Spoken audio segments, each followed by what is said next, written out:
prosseguindo no estudo dos Evangelhos. Vamos agora à página 37 do nosso livro. Vamos falar do anúncio aos pastores. Não falamos do nascimento de Jesus, agora vamos falar primeiro como foi anunciado aos pastores. Está em Lucas capítulo 2, versículo 8 até o versículo 20. Vamos fazer essa leitura, tá bom? O versículo 8 nos diz o seguinte: Ora, havia naquela mesma comarca pastores que estavam no campo e guardavam durante as vigílias da noite o seu rebanho. Ou seja, versículo 8 aqui esclarecendo para vocês, repetindo o que eu falei no tópico anterior.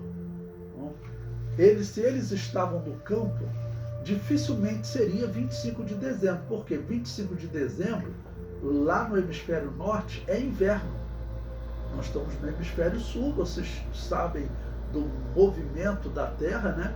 Em que quando a Terra gira, aqui no hemisfério sul, se nós temos o verão, lá no hemisfério norte, eles têm o inverno. Então, 25 de dezembro, lá no hemisfério norte, é inverno. Equivale a 25 de junho, aqui no nosso hemisfério sul.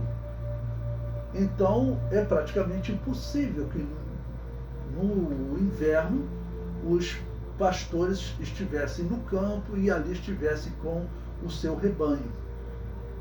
Se eles estavam no campo, então eles têm que estar lá ou na primavera ou no verão. Okay? Então, por isso existe, é bem possível que tenha sido no verão, né? Ou digo, na primavera. Como na primavera ocorre a Páscoa, e certamente pela profecia, tudo relacionado à vida de Jesus tinha um tempo determinado, eu digo que Jesus pode ter nascido na Páscoa. Mas nós não temos uma referência, porque a Bíblia não faz essa referência. A Bíblia faz referência à sua morte. A sua morte nós temos a hora, o dia, o mês, tudo detalhado para nós podermos fazer a nossa celebração e relembrar essa hora. Sempre lembrando a vocês, vai chegar aí a Páscoa católica, ela é cheia de engano. Por exemplo, hoje é quinta-feira, né, dia 28 de março, amanhã é sexta-feira. E para os católicos é a sexta-feira santa, porque Jesus teria morrido nessa sexta-feira santa. Então vou aproveitar aqui para dizer a vocês, a Bíblia não diz o dia da semana que Jesus morreu. Esse é o primeiro erro católico. Se você perguntar para um católico que conheça, né, ele vai dizer o seguinte: claro que diz. A Bíblia diz que no dia seguinte era um sábado, tá bom? E que por isso eles resolveram executar Jesus definitivamente para tirá-lo da cruz. A Bíblia não diz que era um sábado semanal. A Bíblia diz que era um sábado, um sabá. Mas um sabá para os judeus não era só o sétimo dia da semana. Todo feriado para Israel era um sabá. A Páscoa, o Pães Asmos, era um sabá. Era um dia de descanso. Então, quando a Bíblia diz que o dia seguinte era um sabá, e João ainda acrescenta, a palavra de Deus é perfeita, né? E grande é esse sabá. Ou seja, o sábado semanal, ele não era grande, deveriam ser guardados como um dia de descanso. Mas o dia seguinte era os asmos, que era um dia de tristeza pela morte do cordeiro, né? E então aquele era um dia especial, aquele era um dia grande, como disse João. Então nós não temos certeza do dia da semana que Jesus morreu. Porém, provavelmente é uma quarta-feira. Bom, ele provavelmente morreu numa quarta-feira e ficou no túmulo quinta, sexta e sábado e ressuscita no domingo. Bom, versículo 9. E eis que um anjo do Senhor veio sobre eles, e a glória do Senhor os cercou de resplendor, e tiveram grande temor. Bom, então, o anjo aparecer para essas pessoas, irmão, normalmente nas aulas a gente fala, a corrupção em Israel era muito grande, mas essa corrupção muito grande, ela estava principalmente na liderança, nos sacerdotes, nos escribas, fariseus. Entre o povo comum haviam pessoas que tinham uma fé verdadeira, acreditando no Messias, esperando o Messias, e certamente eram esses homens aqui comuns no campo, que certamente temiam a Deus, eram homens que viviam corretamente, e o anjo do Senhor, então, veio, cercou de resplendor. Como eu disse, eles estavam, né, guardando ali o seu rebanho, né, deixando o seu rebanho no campo.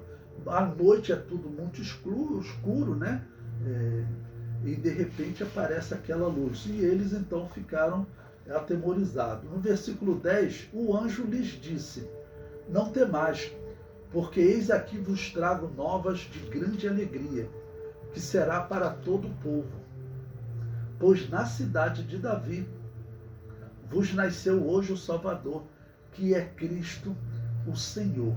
Né? Então, olha, a profecia dizia que Jesus nasceria em Belém. Nós não temos como afirmar, mas José e Maria, que eram descendentes de Davi, eles certamente tinham conhecimento da profecia, que Jesus nasceria em Belém. Nós podemos comparar isso à situação atual. Será que Israel hoje, que ainda espera o Messias, será que eles acreditam que o Messias vai nascer em Belém? Parece que não. Por quê? Porque o governo de Israel entregou a cidade de Belém para os palestinos. Isso acho que foi em 1994. Tá bom? Ou seja, hoje, se Jesus viesse, ele nasceria numa região de governo palestino. Na época, o Yasser Arafat, um palestino, no dia 25 de dezembro, irmãos, que os judeus acertaram com os palestinos esse acordo, fizeram essa aliança. Tá bom? Foi no dia 25 de dezembro, e eu ouvi o discurso do Yasser Arafat, que eu falei, isso é algo profético. Israel entregar a cidade de Belém, esses homens não estão pensando em nada, né, na chegada do Messias. Eles dizem esperar o Messias, mas entregam a cidade que, segundo a profecia, ali vai nascer o Messias. Né? Aquele moço que deu um tiro no Isaac Rabin, que fez esse acordo, aquele moço falou sobre isso.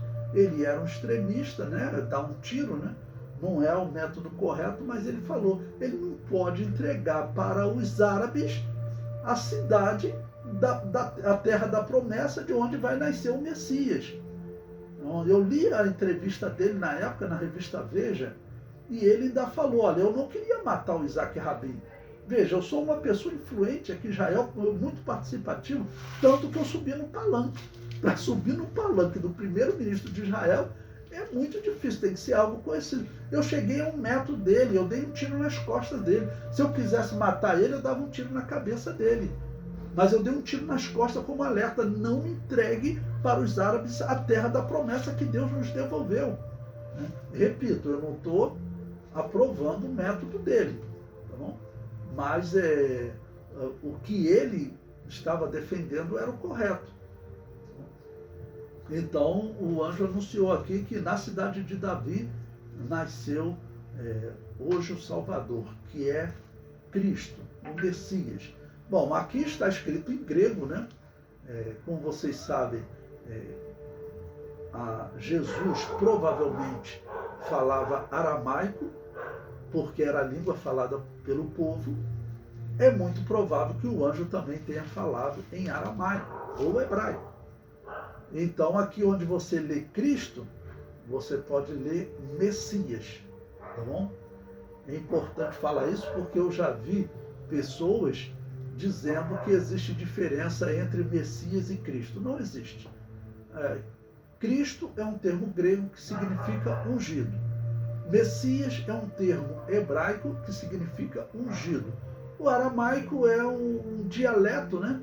Falado também naquela região, que os judeus acabaram adotando durante o cativeiro babilônico. Mas ambos falariam, então, Messias, ok? É o mais provável que o anjo tenha falado para eles. Versículo 12. E isto vos será por sinal: achareis o menino envolto em panos e deitado numa manjedoura. E no mesmo instante apareceu com o anjo uma multidão dos exércitos celestiais, louvando a Deus e dizendo: glória a Deus nas alturas, paz na terra, boa vontade para com os homens. Eu gosto dessa tradução aqui, irmãos. Boa vontade para com os homens. Em outros momentos, alguma tradução vai dizer aos homens de boa vontade. Bom, eu concordo também que os homens, eles têm que manifestar fé. Então, poderia ser uma descrição de boa vontade dos homens, tá bom? Mas boa vontade para com os homens fica mais claro. O que Deus está fazendo, irmãos? Pense na vida de cada um de nós, né? Como nós fomos pecadores. Eu não sei se vocês sabem que antes de ser cristão eu era hippie. E o apóstolo Paulo e outros, e for contar cada um de vocês, todos nós somos pecadores, é assim que a Bíblia descreve, não há nenhum justo sequer, mas Deus nos amou e Deus colocou profecias no Antigo Testamento para nós entendermos a verdade e enviou o seu Filho seguindo aqueles critérios da profecia. E ele vai sofrer até a morte de cruz para poder nos salvar. Então, boa vontade para com os homens fica melhor quando nós falamos das Escrituras Sagradas, né? O versículo 15. E aconteceu que, ausentando-se deles os anjos para o céu, disseram os pastores uns aos outros: vamos, pois, até Belém, e vejamos isso que aconteceu e que o Senhor nos fez saber.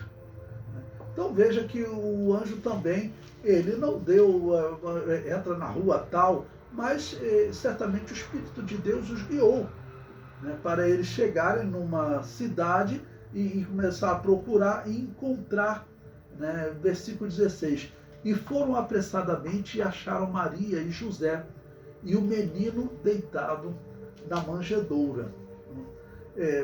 Vou dar uma pausa aqui para falar para vocês. Existem uns livros apócrifos que eles contam umas histórias, que tem histórias até que eu acho bonita, Não temos como dizer se é falsa, se é verdadeira.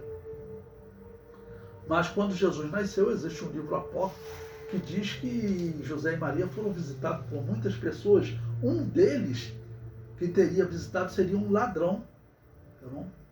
Que morreu na cruz. O ladrão que se arrependeu na cruz, ele teria visitado Jesus, passando naquela região, e Jesus, ali recém-nascido, falou com ele.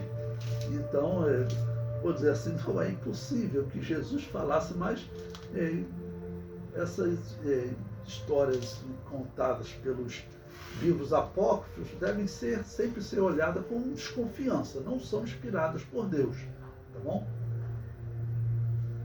Versículo 17. E vendo, divulgaram a palavra que acerca do menino lhes fora dito. Ou seja, eles falaram: olha, eu vou dizer para vocês o que o anjo nos falou. Não? Dizendo que, olha, o Messias nasceu hoje, o Salvador, que é Messias, o Senhor. Estou usando o termo Messias, no grego está escrito Cristo, mas é muito provável que os anjos tenham falado em hebraico ou aramaico. Ainda mais pastores que estavam no campo não eram intelectuais, provavelmente não sabiam grego. Então, certamente, eles falou em hebraico ou em aramaico. O mais provável era o aramaico, porque era raro alguém falar hebraico no Novo Testamento. Saulo de Tarso falava, o apóstolo Paulo falava, mas a maioria do povo falava o aramaico. Versículo 18. E todos os que ouviram se maravilharam do que os pastores lhe diziam. Mas Maria guardava todas essas coisas, conferindo-as em seu coração. E voltaram os pastores, glorificando e louvando a Deus por tudo que tinham ouvido e visto, como lhes havia sido dito. Bom, esses pastores, vamos dizer assim, são ali talvez os primeiros pregadores, anunciando a vinda do Messias. E o povo, irmãos, eles estavam esperando ansiosamente pela vinda do Messias. Porque os profetas tinham anunciado, Isaías tinha anunciado, e o povo que conhecia essa profecia, eles estavam numa grande esperança. Então, quando esses homens saem anunciando, certamente esse assunto correu.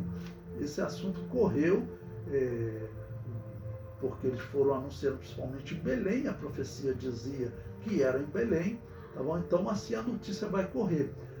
Em 8 dias nós sabemos que eles vão estar no templo. Sabemos que eles vão estar no templo.